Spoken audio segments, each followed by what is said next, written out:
कामना में दम है जे हमरा के रोकी लगे जे आई साला के हुबो न खोखी केकरो करना हो ऐसा है क्या? हे गे कामना में दम है जे हमरा के रोकी लगे जे आई साला के हुबो न खोखी कहो ही प्यार से ना मिली है हमारा यार से। अच्छा? बात नहीं सुनो है खेलो है हथियार से।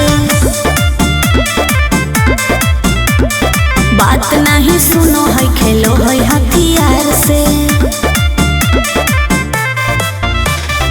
ढेर भौकाल मत बनाओ।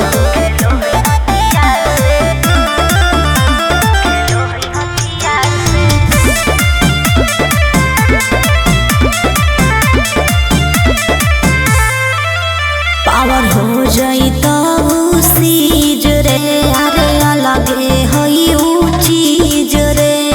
चाइना के मशीन समझो ही की हाँ आगे करे न ढेर तू घमंड गे भरे पर तो तोरा दंड गे नमवा हमर जानो है पगली गाँव जवार पर खंड गे अरे काला टीका मार के वो घूमो हकई थार से। तब? बात नहीं सुनो है खेलो है हथियार से। बात नहीं सुनो है खेलो है हथियार से। डर ना होगे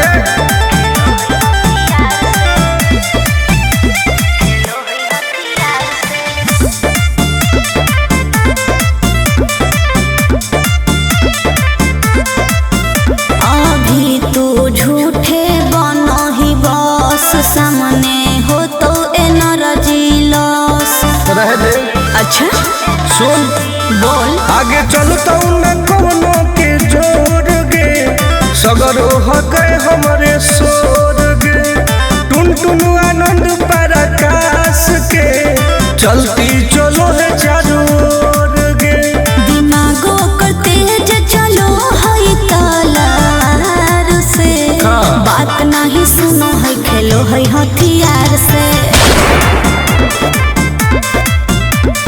बात नहीं सुनो है खेलो है हथियार से।